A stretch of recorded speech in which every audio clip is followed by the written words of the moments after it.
In 2002, 2002, I was pastoring here in Oklahoma, Tulsa. Things were going exceptionally well. The church had grown substantially. The people were wonderful. I wasn't running from anything. I was running toward what God was calling me to do. And so the 1st of January 2003, God led my wife of 27 years and my 18-year-old daughter, and my son was at OBU at this time, led us down to a large, nice church down in northern Louisiana. That's where I met Melanie. Man, when we moved there, it's a great church. Things were going well. Folks, I just want you to know that there are times in your life when you are going along and things are going exceptionally well for you, and you thank God, you worship God for what He's doing in your life, in your job, in your family, in your church. But let me tell you something. Only God knows the next second that we breathe. We like to plan, and we should plan. We like to prepare, and we should prepare. But only God knows the next second that we breathe. My wife and 18-year-old daughter were going from Louisiana up back to Tulsa to see a play and to stay with some friends. And the next day, they were going to go over to OBU. And my daughter was a theatrical person. She was in plays, and she was really good. And they were going to see how it might work out with her to get a talentship at OBU in theater. They were coming up the Indian Nations Turnpike. You've been on that turnpike. Now, I want you to know, at that moment, they came by my office. I had a window that looked out into the parking lot. I saw them pull up. This was in the morning. I went out there. I leaned into the window, and I kissed my daughter. I waved at my wife and said, "I love you," and they were gone. Folks, please tell people you love that you love them all the time. They were on the Indian Nations Turnpike. We had talked many times over the cell phone. I could hear the music blaring in the background because that's the way my daughter wanted it. And it was a wonderful time. There was just a lot of life and energy there in the car. We were talking. And it was about 3 o'clock when my wife said, "It's starting to rain. I need to get off the phone." Okay. Love you. Bye. I went on my day there in my office. I went on my ministry day. I went home and we had a beautiful home backed up to this wonderful creek, and I went out on my deck. Now this was in March 4th, and so the sun was going down about 7 o'clock-ish, and I was out on my deck just enjoying a beautiful evening. When the sun was going down, and I had not turned on any lights in the house. And so I kind of glanced over through a window, and I saw some lights flashing. What in the world is that? So I went to the door and looked out the little side window, and there were 2 Louisiana State Troopers standing there. I opened the door and they said, "Dr. Willits?" "Yes." "There's been an accident." Now let me tell you, every pastor in this room, the first thing that goes in their mind, who's traveling? Okay, I know the Smiths went to Arkansas. I know that's exactly what a pastor does. And so I'm sitting there thinking about people that I know who are traveling. And they handed me a teletype. And it said approximately 4 o'clock on the Indian Nations Turnpike at the McAllister exit, northbound, 2 fatalities. Lisa L. Willits, Lauren K. Willits. You remember that, Rick? I bet this church prayed for me. I looked at these guys and I said, they're dead? Now, folks, I get this. The people you love, you don't know when you might not see them again. They're dead? I descended into a state of grief that I never knew existed. I had done dozens of funerals. I had counseled with people who had lost loved ones. I had had other losses in my life, nothing like this. I never knew what some people were going through. And there may be someone in this room right now who has had a significant loss, and they are in the pit of grief, and you may not even know it. They may have lost someone 18 months ago, and in your mind, maybe you're saying, well, they're over it now. It's been 18 months, by the way, after all. And so, what's the big deal? There are people who are hurting all around us that have not healed yet. And they're still in a daze. They're still in a great deal of pain. The following days were just a fog. It's what I call a trauma stage of grief, trauma. When you're traumatized, your entire body, if there was an LED light on your head, it would be going, warning, warning, warning. Your entire system is traumatized. Did you know when you're in that kind of grief that you physically are exhausted? I often wonder, well, now why is old so-and-so dragging around? Man, that was so inconsiderate and uncompassionate of me. Deep grief wears you out. That's why people sometimes when they're at work after they've lost a significant loved one or something significant to them, and you wonder, well, they're not just perking like they usually are. No, they're not. They want to perk, but they can't perk. They are absolutely physically affected by their loss. I didn't know that. I did not know that as a pastor. From that day, from that time period on, God used us in ministry there, used me in ministry there for 2.5 years, more after that. Melanie and I married. That's a wonderful God story right there. We moved to Tulsa and our lives started together. It was about 8 years after that wreck that I started a ministry called Silver Lining. And you can find, is that something we can throw on the screen? There we go. You can find information about this grief ministry at that location.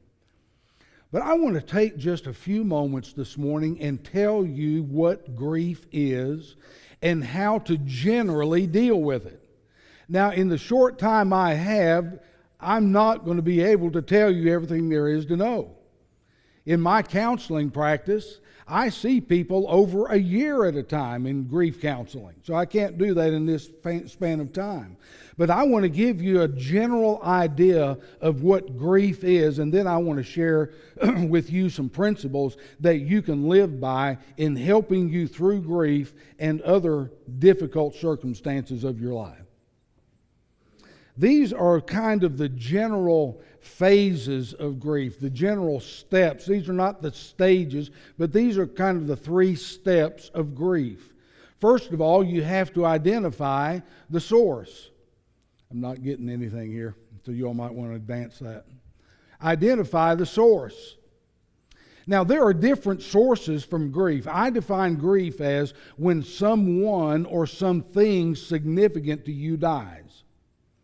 It no longer exists. Now, we understand that when a person dies, we can put our arms around that, and our society recognizes that when a person significant to us dies, they recognize that as a grief event. But some of you have lost jobs and careers. That's a grief event. Because something significant to you died. Now, if you have a car and you lose the keys to your car, you're going to huff and puff for a while at the expense of losing those keys and replacing that ridiculously expensive fob. But you're not going to grieve. You're just going to huff and puff and be mad about it. But when you lose your career, you lose your job that afforded you the livelihood to buy that car that you had to sell, you're going to grieve.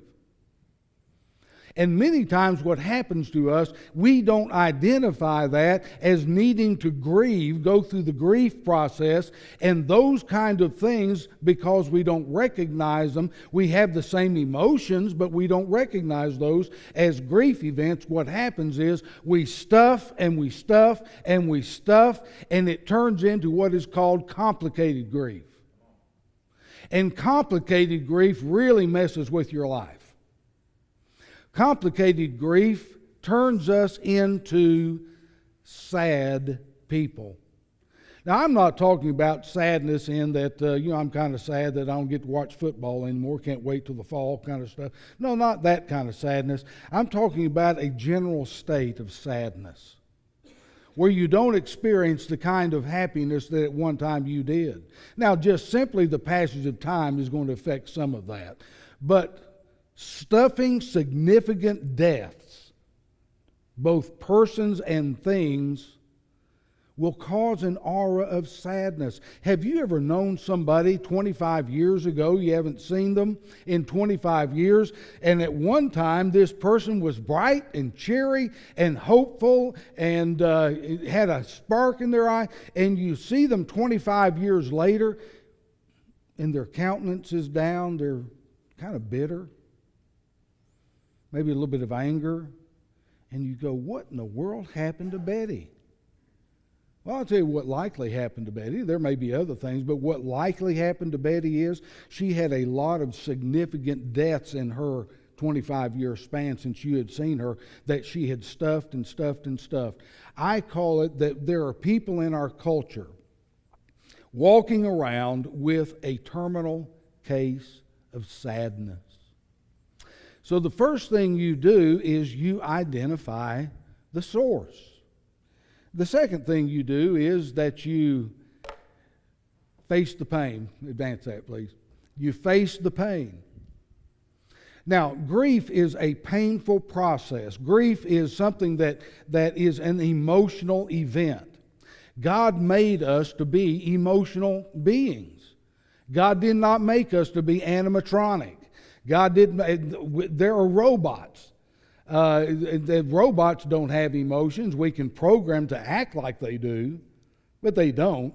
God has built into you emotions. If you don't believe that, follow the life of King David. For that matter, follow the life of Jesus. We are emotional people.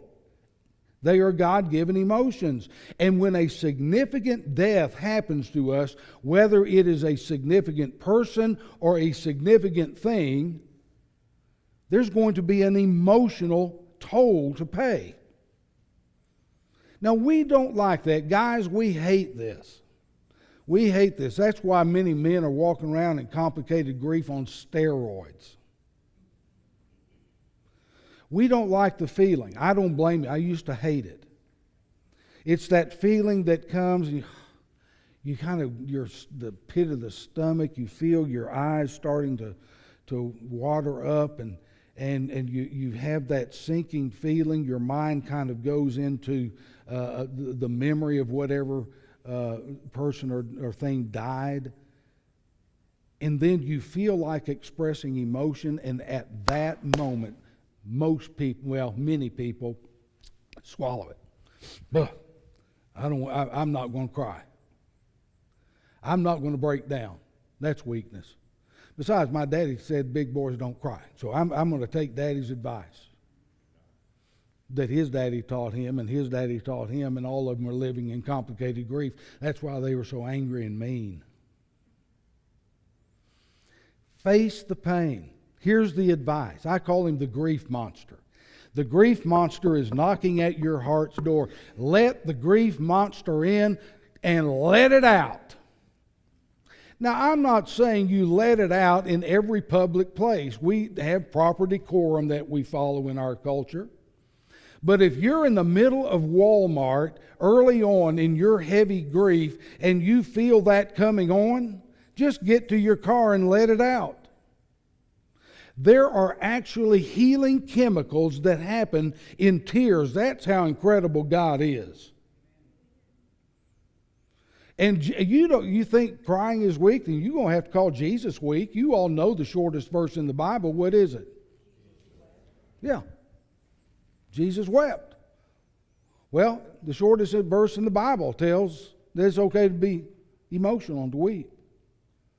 I used to walk by the mirror in some of the deep days of my deepest grief, in the trauma stages, the disorientation stages. I'd walk by a mirror and I didn't recognize myself, man. My face was so contorted. But you know what? That's what you have to do. I helped my son walk through his grief and to face his pain.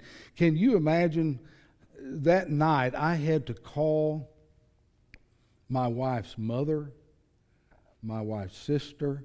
I had to call my son. I had to call other relatives. Yeah, it was the toughest night of my life by far. Face the pain. That's really all I can say about that right now. I think you understand.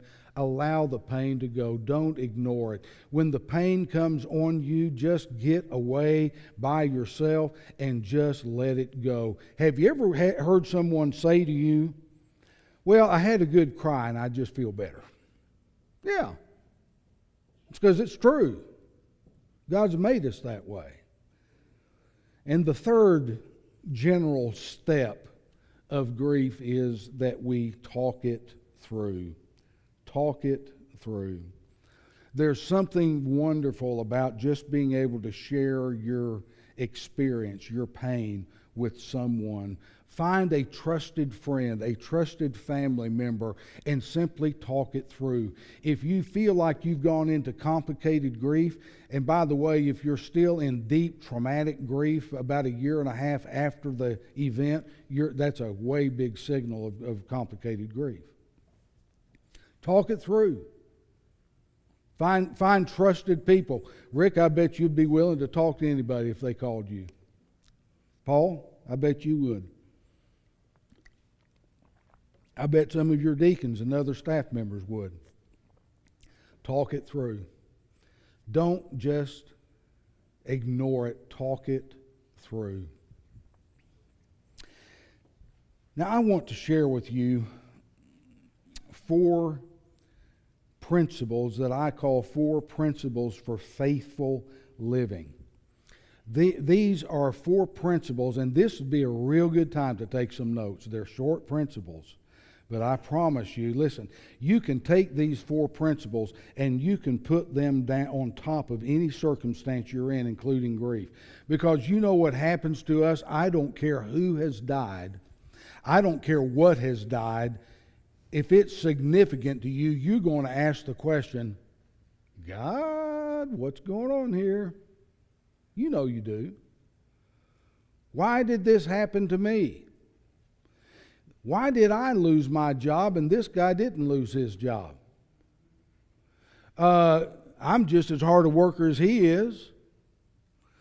Why I did the best I could, God, in raising my child.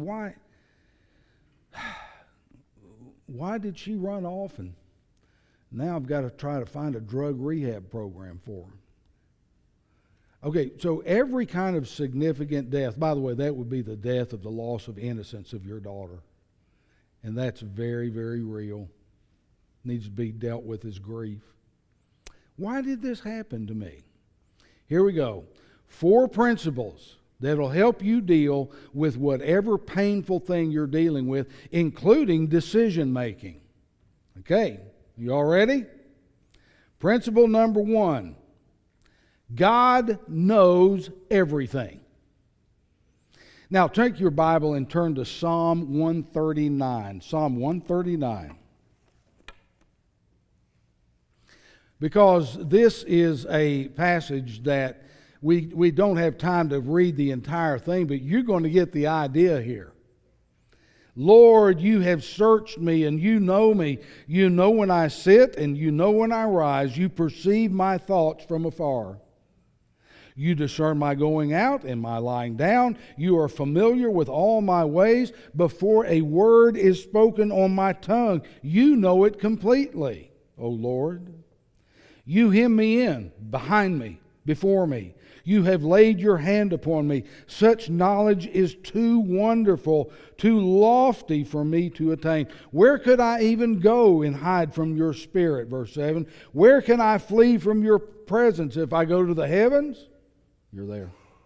If I make my bed in the depths, you're there. If I rise on the wings of the dawn, if I settle on the far side of the sea, even there your hand will guide me, your right hand will hold me fast. And the rest of it just repeats more and more detail that God knows everything. Do you think God did not know that my late wife and daughter were going to be killed in a car wreck? Of course He did. Why? Because He knows everything. He knows everything from the past. He knows everything in the future. He knows you better about you than this present moment than you could ever know. You might be saying, well, Pastor, you don't know my circumstance. No, I don't know every bit of your circumstance, but I've witnessed a lot of pain. You might be saying, well, what I'm dealing with is my husband has cheated on me and left me and my family. What's up? Do you think God didn't know that was going to happen?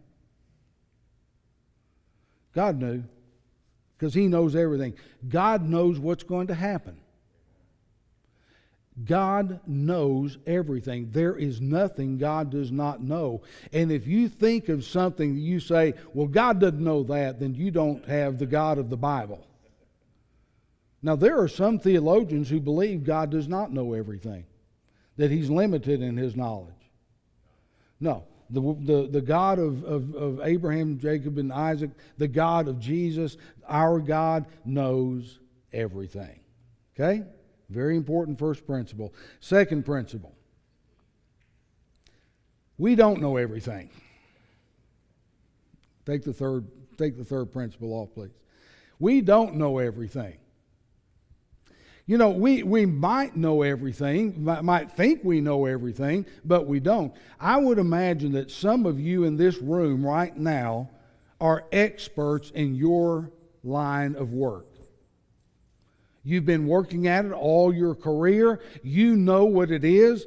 You know that, and so you would be considered an expert. And that's the truth. If there were a trial, a lawyer called you, would you come and give an expert testimony on this? Yeah, I'll be glad to.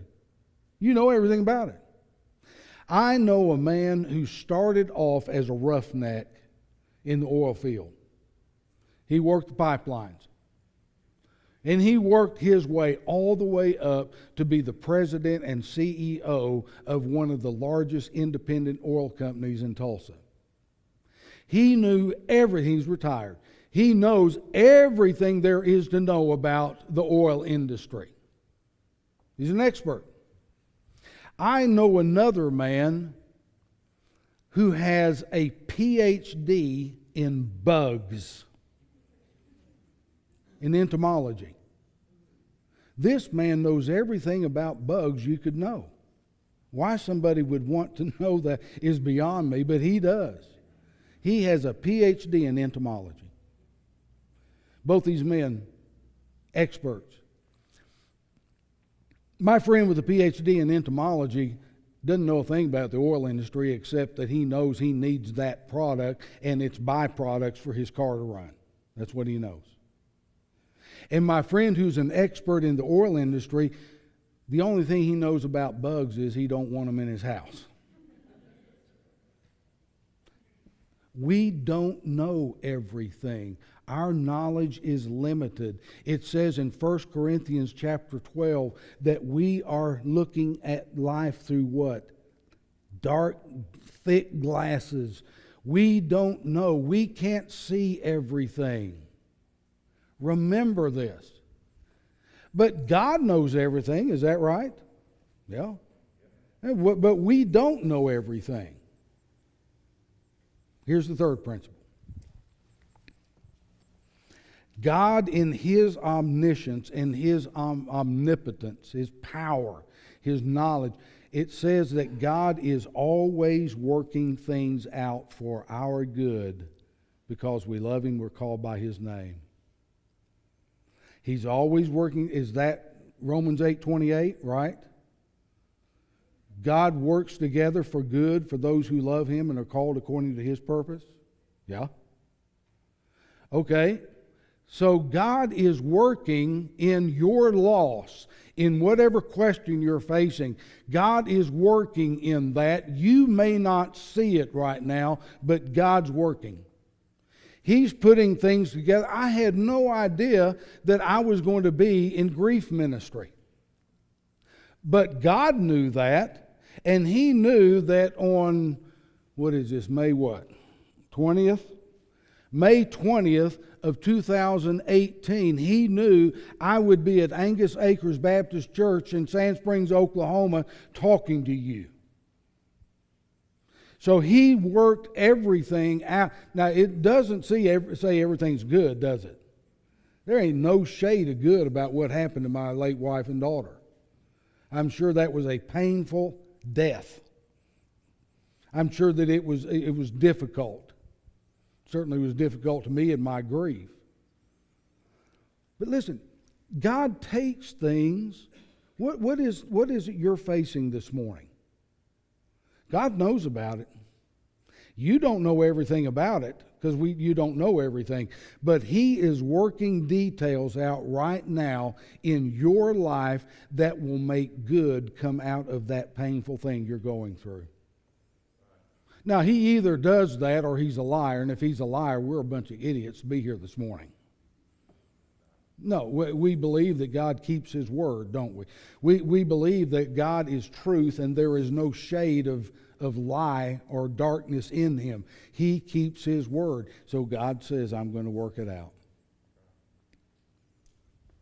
So here's the fourth principle. It's my best option to trust God. It's my best option to trust God with this deal. You might say, well, that's not real satisfying. Well, what's your other options? You going to try to figure it out? You're going to try to figure out something you don't know everything about? And you're going to ignore the one who does know everything about it? You're going to ignore the one who says, I'm going to work good out of this painful situation you're in? You're going to just ignore that? No. The best option is to trust God. Now, I said option. You got the option to sit around and mull it over 1,000 times in your mind, to rehearse it over and over and over again, and the pain only gets deeper and deeper, and you don't get anywhere because you don't know everything about what is happening. You only have a small sliver of knowledge about what's happening. But God knows everything about it. And God says, I'm going to work good out of this on your behalf. I know you can't see that right now, child, but I'm going to work good out of this. It's going to be for your good. Trust me. You have to trust me on this one, God says. Trust me. So the fourth principle is, it's my best option to trust God. Proverbs chapter 3, verse 5 and 6. In all your ways acknowledge Him. In all your ways acknowledge Him, and He will make your pathways straight. I'm losing the exact wording on that. You know the verses. Proverbs 3, 5 and 6. Trust God in a situation you don't know everything about, but He does. I don't know what you're dealing with this morning. Some of you are dealing with grief of some kind. You've had a significant person or a significant thing die in your life. I've counseled with people. No one physically died, but they were in deep grief. I just counseled with a lady last week. You know what the source of her deep grief is? That all of her children have left the house. And an era in her life has died. Not to be resurrected. It's gone. And she says, I ought to be celebrating as the empty house thing, shouldn't I? Well, yeah. But I don't celebrate. I can't stop weeping. Right. You've had an era in your life pass by. Something died. And she went, oh. And so she was able to see that source. She was able to face the pain of that, talk it through, and get on the road to healing. I don't know what your circumstance is right now, but God does. Whatever that circumstance is, why in the world leave this building this morning still mulling over it, still angry with God? He says He's going to work good out of it, still trying to figure things out when you could say, man, I'm going to put these 4 principles at work in my life, these 4 biblical principles. And I'm going to walk out of here trusting God. And I'm just going to watch the marvels take place. I'm just going to watch it unfold. Will it be easy? No. Will it ultimately end up for your good? Yes. God knows it.